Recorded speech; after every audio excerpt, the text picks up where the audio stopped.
नमस्कार, good morning India में आपका स्वागत है। मैं हूं अदिति राजपूत। अगर भारत की अर्थव्यवस्था की बात की जाए तो वो कोरोना से पहले से ही खराब स्थिति में आ चुकी थी। बेरोजगारी को भी हम जानते हैं कि 45 सालों के उसने रिकॉर्ड तोड़ दिए थे। इतनी खराब स्थिति में हम पहुंच गए थे। तमाम उद्योगपति अलग अलग तरह की सलाह देते रहते हैं बीच बीच में सरकार को, ताकि स्थिति कुछ सुधर जाए। कोटक महिंद्रा बैंक के एमडी और उद्योग चैंबर यानी सीआईआई के प्रमुख उदय कोटक ने अर्थव्यवस्था को बचाने के लिए सरकार को करेंसी नोट छापने की सलाह दी है। एनडीटीवी से एक्सक्लूसिव बातचीत में उन्होंने कहा कि दूसरी लहर ने इकोनॉमी को बड़ी चोट पहुंचाई है। उदय कोटक ने कहा कि सरकार को दो तरह से राहत के उपाय करने चाहिए। पहले, कमजोर आर्थिक वर्ग की मदद के उपाय, और दूसरा, उन सेक्टर की सुध लेना जिस पर कोरोना की दूसरी लहर की सबसे ज्यादा मार पड़ी है। उदय कोटक के मुताबिक अब सरकार के लिए बड़े कदम उठाने का वक्त आ चुका है। सरकार से अपील करते हुए उन्होंने कहा कि छोटे कारोबारियों को बिना गारंटी के दिए जाने वाले जो कर्ज हैं उनको क्रेडिट गारंटी योजना के तहत 3 लाख करोड़ से बढ़ाकर 5 लाख करोड़ करने पर अब विचार करना होगा। दरअसल पिछले साल कोरोना की पहली लहर के दौरान सरकार ने आत्मनिर्भर भारत पैकेज के हिस्से के रूप में 3 लाख करोड़ रुपए की आपातकालीन ऋण सुविधा गारंटी योजना का ऐलान किया था। सरकार की वैक्सीनेशन नीति में भी उन्होंने बदलाव की सलाह दी है। उनके मुताबिक 75% वैक्सीन केंद्र सरकार ले और उसे बराबर राज्यों में बांटा जाए।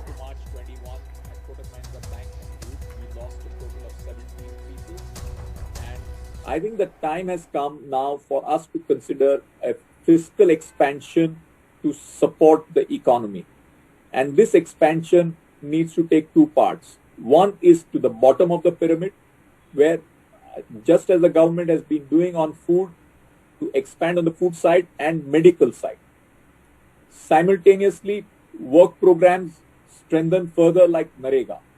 And third, even direct cash transfers to the poorest for meeting their day-to-day essentials. And when it comes to an actual direct cash transfer, would you have some kind of amount or number in mind as to what would be a suitable amount? We should be considering between 0.5 to 1% of GDP.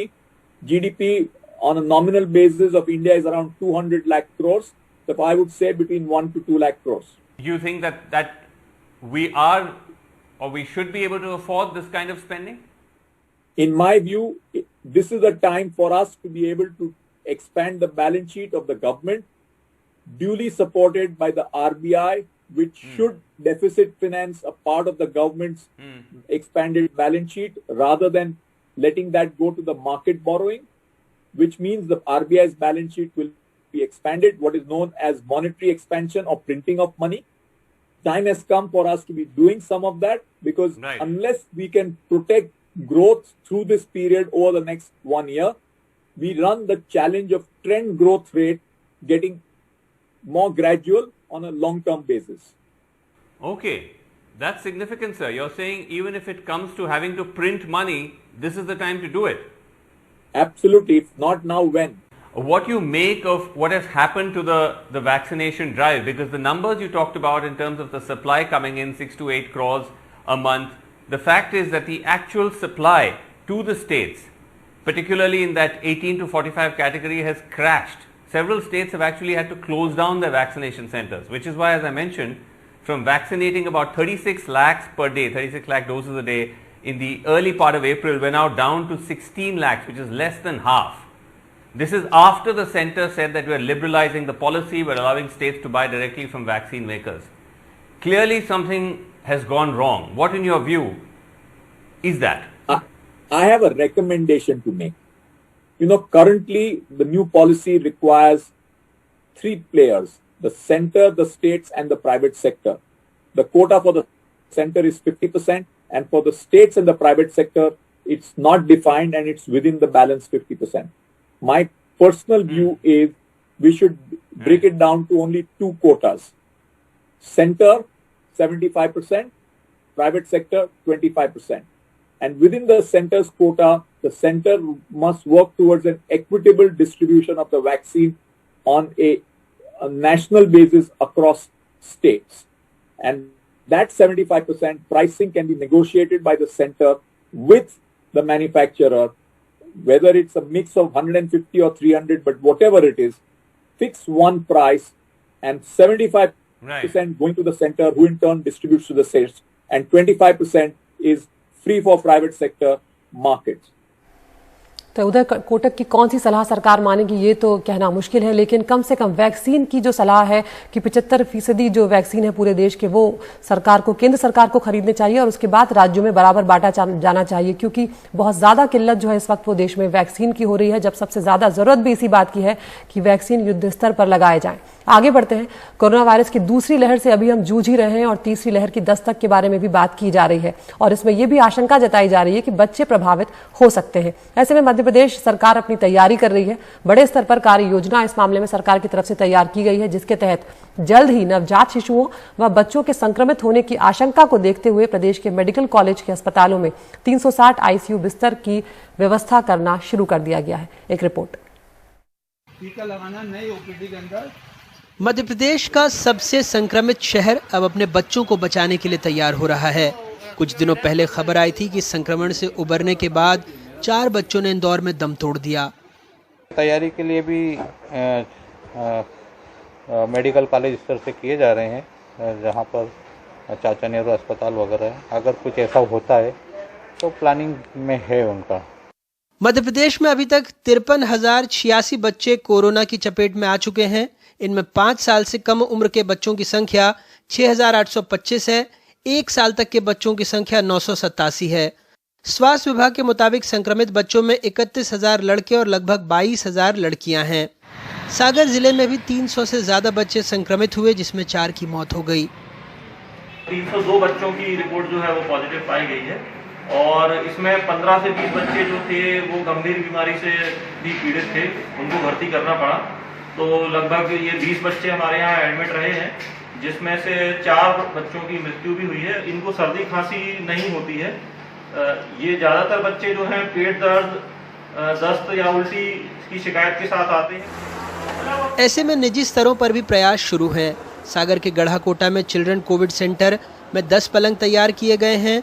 इसमें बच्चों को कुपोषण से बचाने के लिए पोषण आहार के साथ इलाज, दवाइयों की व्यवस्था की जा रही है। साथ ही बच्चों के मनोरंजन के लिए झूला घर, खिलौने आदि की व्यवस्थाएं की गई हैं। यहाँ संक्रमित बच्चे अपनी मां के साथ रह सकेंगे। वहाँ पर विशेषज्ञ डॉक्टर की भी तैनाती करेंगे, ट्रेंड नर्सिंग स्टाफ की भी तैनाती होगी और जो बच्चे छोटे होंगे उनके परिजन उनके साथ रह सकें, इस प्रकार की व्यवस्था हम वहाँ पर कर रहे हैं। तो यह सारी व्यवस्थाएं हम लोगों ने आगामी जो तीसरी लहर है उसको देखते हुए करने का प्रयास किया है। और लेकिन हम तो भगवान से यही प्रार्थना करेंगे कि एक भी बेड हमारे कोविड सेंटर का बच्चों वाला ना भरे। चिकित्सा शिक्षा मंत्री विश्वास सारंग ने भी 13 शासकीय मेडिकल कॉलेज और उनके कोविड अस्पतालों के डॉक्टरों और अधिकारियों के साथ मिलकर बच्चों में संक्रमण की आशंका को लेकर कार्य योजना तैयार की है। पीडियाट्रिक डिपार्टमेंट के माध्यम से पीडियाट्रिक आईसीयू की अलग व्यवस्था हो, इसको भी सुनिश्चित किया गया। और केवल यही नहीं, बच्चों के इलाज में जो मैन पावर होगी, जो ह्यूमन रिसोर्स होगा, उसकी भी अलग से ट्रेनिंग हो रही, क्योंकि बच्चों की टेस्टिंग एक अलग तरह का काम है। उनके इक्विपमेंट, उनकी दवाओं का प्रोक्योरमेंट, यदि बच्चे भर्ती होते हैं तो उनकी माता या उनके अटेंडेंट कहाँ पर रहेंगे, उसकी भी पूरी प्लानिंग हम कर रहे हैं। कोरोना की पहली लहर में लगभग 4% बच्चे संक्रमित हुए थे। दूसरी लहर में यह आंकड़ा 10% के आसपास तक जा पहुंचा है। देश में लगभग बच्चों की आबादी 30 करोड़ है और ये संक्रमित बच्चों की तादाद 14% के आसपास पहुंच गई है। इस लहर में हमने देखा है कि मरीजों को आईसीयू या ऑक्सीजन की कितनी ज़्यादा ज़रूरत है। भगवान न करे तीसरी लहर में ये नौबत बच्चों तक पहुंचे, क्योंकि देश में वैसे भी जो पीआईसीयू हैं इसकी उपलब्धता बहुत कम है। सागर से राकेश, इंदौर से समीर के साथ भोपाल से अनुराग द्वारी, एनडीटीवी इंडिया।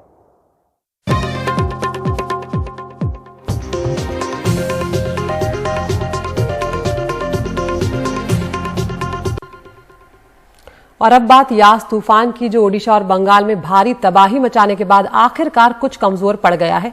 अब ये बिहार और झारखंड पहुंचा है, जहां कई जिलों में भारी बारिश हो रही है। झारखंड के 10 जिलों के लिए ऑरेंज अलर्ट तक जारी करना पड़ा है।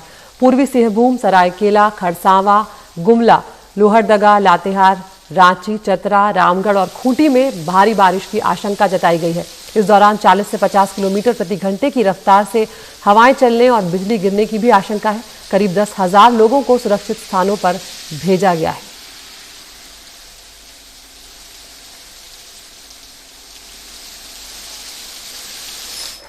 यास तूफान ओडिशा और बंगाल के तट से गुजर गया। पश्चिम बंगाल में करीब 3 लाख घरों को नुकसान पहुंचा है और एक शख्स की मौत हुई है।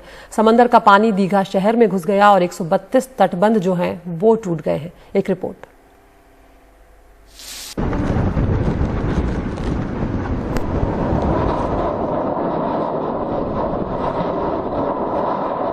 शुक्र है कि ना तो ये 1999 के चक्रवात तूफान जैसा था, ना ही इसमें पिछली मई की अम्फन जैसी शिद्दत थी। पर ऐसा नहीं कि यास ने तबाही नहीं मचाई।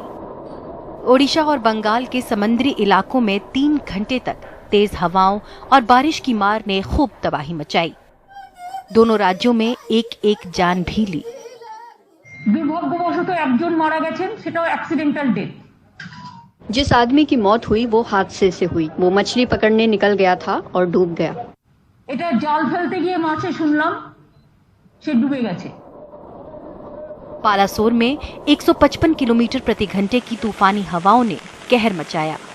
भद्रक, जगत सिंहपुर, केंद्रपाड़ा में बहुत तेज बारिश और समंदर की ऊंची ऊंची लहरों की आफत रही। बंगाल के निचले इलाकों में भी समंदर की लहरों ने पानी भर दिया। पूर्वी मेदिनीपुर में दीघा हो, दक्षिण 24 परगना में फ्रेंजरगंज हो या उत्तर में हिंगलगंज, हर जगह यही आलम था।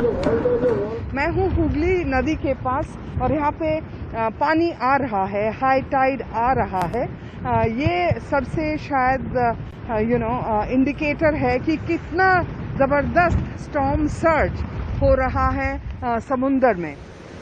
समंदर से उठी ज्वार की लहरें ठाठे मारती, नदियों के बांध तोड़ती, सैकड़ों गांवों में हाहाकार मचाती पहुंची। ममता बनर्जी ने कहा कि 1 करोड़ लोगों पर इसका असर हुआ है। खारे पानी ने एकड़ों खेत बर्बाद कर दिए। जो समुद्र का पानी इतनी करीब 100 से अधिक जगहों पर जो है मुख्यमंत्री ममता बनर्जी के अनुसार ब्रीच किया है, उसके कारण खेतों में भी ये समुद्री पानी जाने के कारण खेती भी जो है आने वाले दिनों में काफ़ी प्रभावित होगी। जहाँ तक जान माल की क्षति का सवाल है, निश्चित रूप से सरकार की जो कोशिशें थी उसके कारण बहुत ही कम पिछले साल की तुलना में लोगों की हताहत होने की खबरें काफ़ी कम हैं। मौसम का पूर्वानुमान, तूफान का रास्ता, हवाओं की रफ्तार और समय सब बिल्कुल सही भांप लिया गया। बस इस बात की चिंता बढ़ रही है कि बंगाल की खाड़ी में इतनी जल्दी ये तूफान क्यों उठने लगे हैं। यस, अभी धीरे धीरे वीक हो रहा है। अभी अगले 2 घंटे के अंदर ये वीक होकर एक साइक्लोनिक स्टॉर्म में परिणत हो जाएगा और इसके बाद आज मध्य रात्र को ये उत्तर पश्चिमी दिशा में जाते हुए एक डीप डिप्रेशन में परिणत होगा और कल सुबह झारखंड के ऊपर ये एक डिप्रेशन में परिणत हो जाएगा। बुधवार रात और गुरुवार को यास तूफान पहले झारखंड और फिर बिहार को तेज बारिश में भिगोएगा। ओमान ने इसका नाम यास यानी नाउम्मीदी ठीक ही रखा, क्योंकि ये जहां जहां गया वहां वहां नाउम्मीदी और मायूसी को आंसू रुला गया।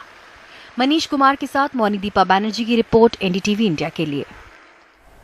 मेहुल चौकसी जो भारत से भागकर एंटीगुआ में रह रहा था और अचानक से उसके गायब होने की खबर आई थी। पीएनबी घोटाले के मास्टरमाइंड मेहुल को डोमिनिका से गिरफ्तार किया गया है। वो क्यूबा भाग जाने की फिराक में था। सूत्रों के मुताबिक वो बोट के जरिए कैरेबियन आइलैंड डोमिनिका पहुंच गया था। इधर एंटीगुआ के प्रधानमंत्री गैस्टन ब्राउनी ने इशारा किया है कि मेहुल चौकसी को सीधे भारत भेजा जा सकता है।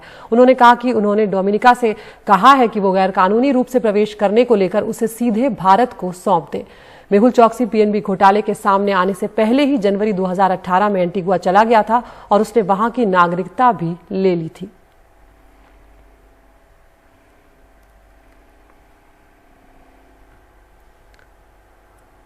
और आपको सुनाते हैं कि प्रधानमंत्री जो गैस्टन ब्राउनी है उन्होंने क्या कुछ कहा है। उन्होंने ये भी कहा है कि वो भारत को सहयोग करने की कोशिश कर रहे हैं और डोमिनिका से जो अनुरोध उन्होंने किया है उसके बारे में भी जानकारी दे रहे हैं। It would appear that he may have entered the island illegally, possibly by boat. So the Dominican government is cooperating with the Antiguan and Indian governments. Mr. Choksi will be deported from Dominica. However, we have requested Prime Minister Skerrit and law enforcement in Dominica not to return him to Antigua, where he has legal and constitutional protection as a citizen. In fact, we have requested specifically that he be detained and to allow law enforcement in India to make the necessary arrangements with the Dominican government to have Mr. Choksi returned directly to India. और अब good morning India में वक्त हो गया है top news का। NDTV India आप YouTube पर भी देख सकते हैं। रोज हम आपको 5 खबरें दिखाते हैं जिसमें से आप चुन सकते हैं अपनी पसंद की खबर। तो आज टॉप न्यूज में पहली खबर है यास तूफान से जुड़ी हुई। ये तूफान बंगाल और ओडिशा में तबाही मचाकर गया है और अब झारखंड और बिहार में भारी बारिश हो रही है। दूसरी खबर है व्हाट्सएप को सरकार की 2 टूक है। सरकार ने कहा है कि निजता के अधिकार के सम्मान की बात तो ठीक है, लेकिन निजता की भी कुछ सीमाएं होती है। तीसरी खबर है एंटीगुआ से फरार मेहुल चौकसी डोमिनिका में गिरफ्तार हो गया है और माना जा रहा है कि उसे सीधे भारत को सौंपा जा सकता है। चौथी खबर है आईएमए जो कि इंडियन मेडिकल एसोसिएशन है, उसने प्रधानमंत्री को चिट्ठी लिखी है रामदेव को लेकर और कहा है कि रामदेव के ऊपर देशद्रोह का केस चलाया जाना चाहिए। पांचवी खबर उत्तर प्रदेश से है जहां पर बड़ी लापरवाही सामने आई है। 20 लोगों को पहली डोज में कोविशील्ड लगाया गया है और दूसरी में कोवैक्सीन लगाया गया है। तो इन 5 खबरों में से वो कौन सी खबर है जो आप देखना चाहते हैं?